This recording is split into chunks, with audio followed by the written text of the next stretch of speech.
Good morning.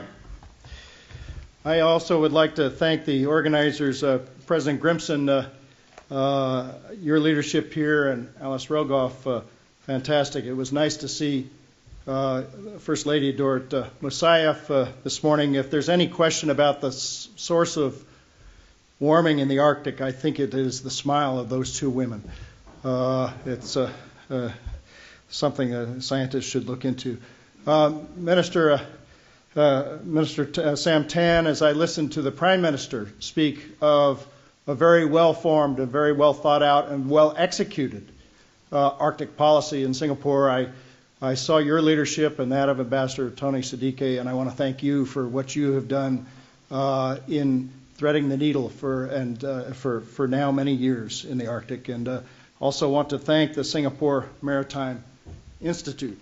For me, I wanted to say that my purpose in being here today is to talk about an Arctic Circle task force on shipping and ports. And I'm going to start by talking about some of the rules that we brought into place with notice that our moderator is a professor of law. But also say that what the Arctic needs is not just rules, it needs resources. And Mr. President, when I was finishing my term as Lieutenant Governor of Alaska, you and Alice graciously invited us to try to form a task force on Arctic shipping to be involved. And I want to make sure I've got this. If we can advance to the next slide. There. Yeah. And so the purpose of the task force was to promote investment towards safe, secure, and reliable shipping. And I guess I would say that the vision of Arctic shipping, we heard the words safe, secure, sustainable today, but if it's not safe, people shouldn't use it. If it's not secure, we definitely won't use it. But if it's not reliable, customers who really don't care how their goods get from one continent to the other aren't going to buy it. And so the question of reliability is where we're not just looking for rules, Mr. Chairman, but we're also looking for resources. And we've made this presentation at the Alaska meeting, which President Grimson mentioned, at the Iceland meeting just concluded. So we've made this presentation in North America and in Europe, and I'm very glad that we could make this presentation here in Singapore. And very quickly, what I want to talk about is Arctic shipping's potential for the world, efforts so far to ensure that Arctic shipping is safe and secure, and what we need to do to make shipping reliable. And with that comes an invitation for you to join, if you would like to be part of it, an Arctic Circle task force on shipping and ports. Very quickly about the economic potential of the Arctic. For those of you who have not been to the Arctic, I'm often asked, what do we do? And I like to say that we feed the world with two of the world's largest fisheries, especially in Norway and Alaska and Russia. We help fuel the world, and the U.S. Geological Survey said that 13% of the world's oil to be found, 30% of the world's gas is to be found inside this circle. We help provision the world with minerals and fiber and many things that we produce. Our military helps protect the world, and even the U.S. pivot to Asia in the Pacific requires strong logistics bases in Alaska. We help connect the world, and one of the best examples is that my flight to get to Asia left the east coast of the United States, and I would say that most of the time I spent in the air was over the Arctic, north of Canada, north of Alaska, north of Russia, or coming down through the Russian Arctic to get to East Asia. And today, I learned in Iceland, at least 13,000 people will traverse the Arctic Ocean, as we do every day with aviation. It is a huge part of connecting the world. And finally, I'd like to say that we inspire the world. And several of my colleagues who are indigenous, who come from indigenous families who've been living in the Arctic for over 10,000 years, have built a hardy culture which is absolutely amazing and innovative and sustainable. And our joke is we also have a new emerging export market in Alaska with reality TV shows. But as we try to bring investment to the Arctic, several things to be aware of. There are significant capital flows. $100 billion investment is expected over the next decade, according to Lloyd's.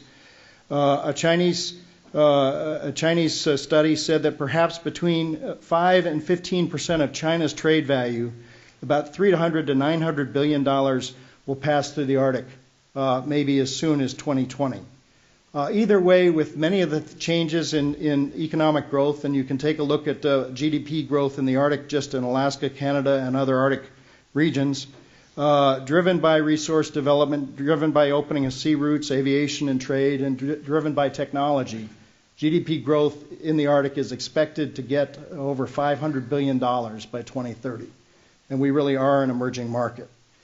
How does this translate to shipping? We have worked hard to get the United States to think about this market, and this is the first study done by a group called the Committee on Marine Transportation Services, an interagency group of the U.S. government, that looked at the growth of vessels just in the U.S. Arctic alone, and saw a potential 430% increase coming up, saying the total of vessels may be small relative to other shipping lanes, but still growing quickly. And in looking at this 75 to 430% increase with 150 days of possible access, perhaps as many as 220 days, the United States now is developing a plan for infrastructure development in the Arctic, and also looking at ways of public and private partnerships. So I look at the Arctic Circle Task Force as a thought leader in the kinds of public-private partnerships that would come together to bring more resources to make the Arctic safe, secure, and reliable.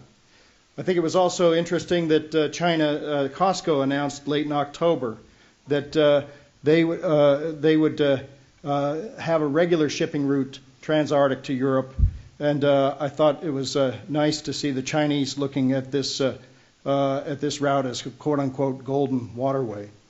Now, as we look at this route, you see there is the yellow line there, which is the most used, and that's the Northern Sea Route.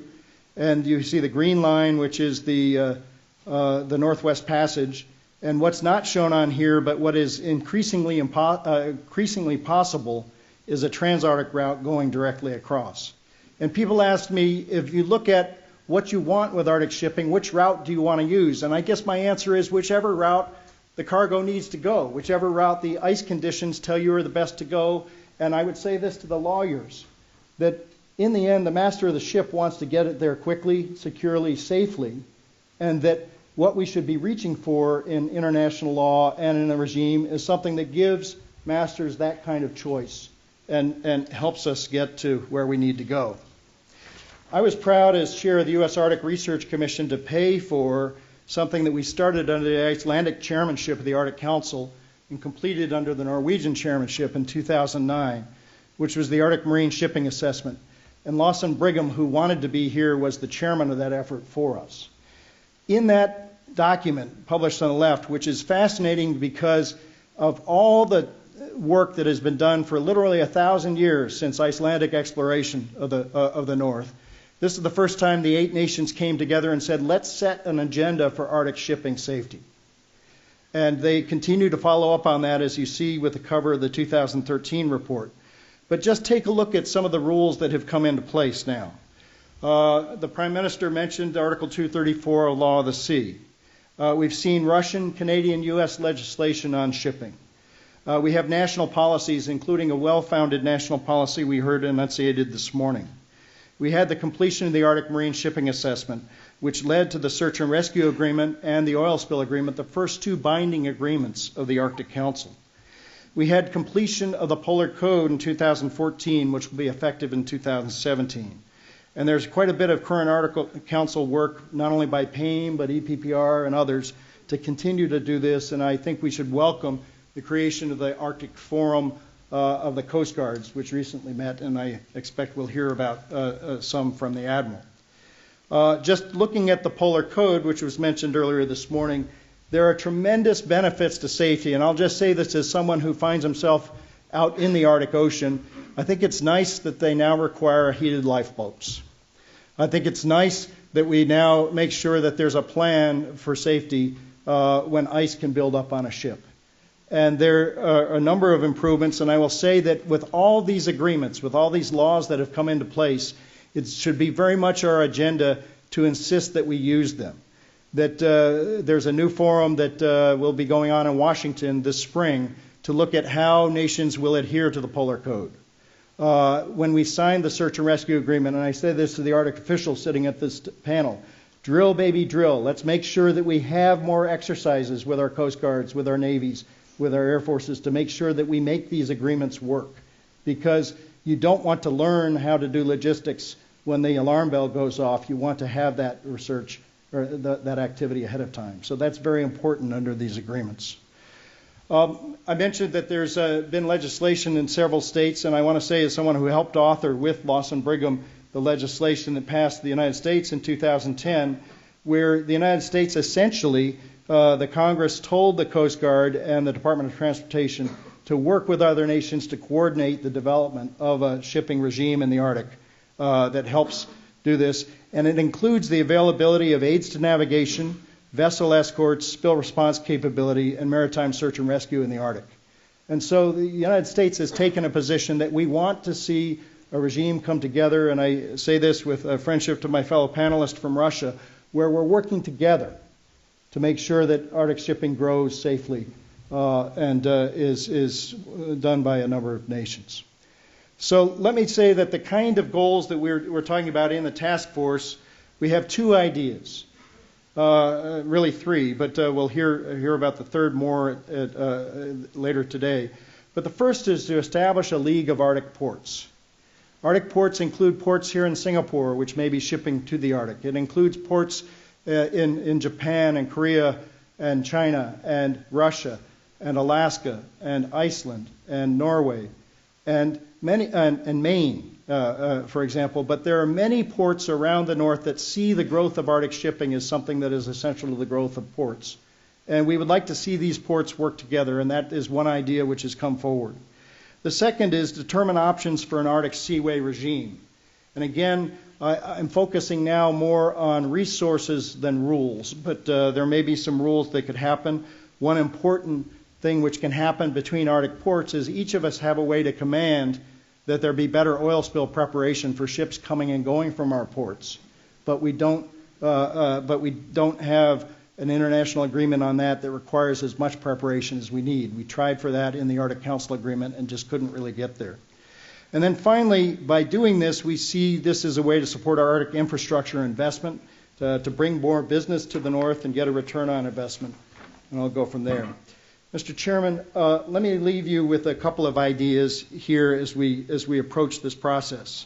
One is that the United States and Canada came together now about 50 years ago and created the St. Lawrence Seaway.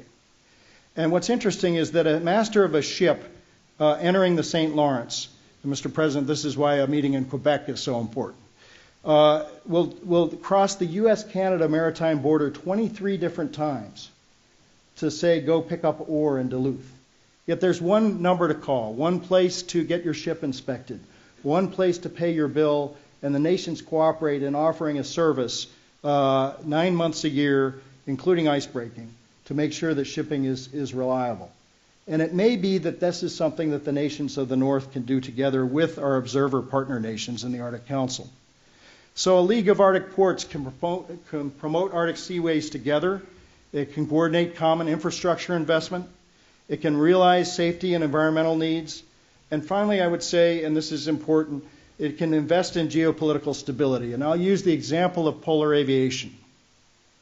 When we just went through this situation of defining sanctions with Russia, a situation that I hope we resolve very quickly, the question was whether or not overflights would continue in Russia. And I would say had this situation happened maybe 20 years ago, the answer would be no. And now the answer was yes, that there was not going to be an interruption of global commerce. And those 13,000 people a day who wanted the most direct air routes around the world continue to use the Arctic.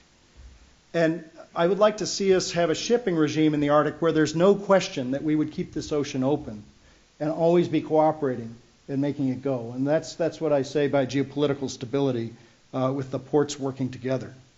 And likewise, a seaway business plan would convene ship owners, icebreaker owners, insurers, governments, shippers, and assist in geopolitical stability in the North, but also help us facilitate infrastructure financing.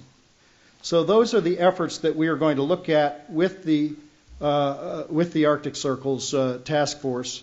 And I will say to this, we've had very good conversations with leaders of government around the Arctic, with shipping companies, with icebreaker owners. I just spent a day at Lloyd's of London where they said we want to encourage something like this because it helps us reduce our risks.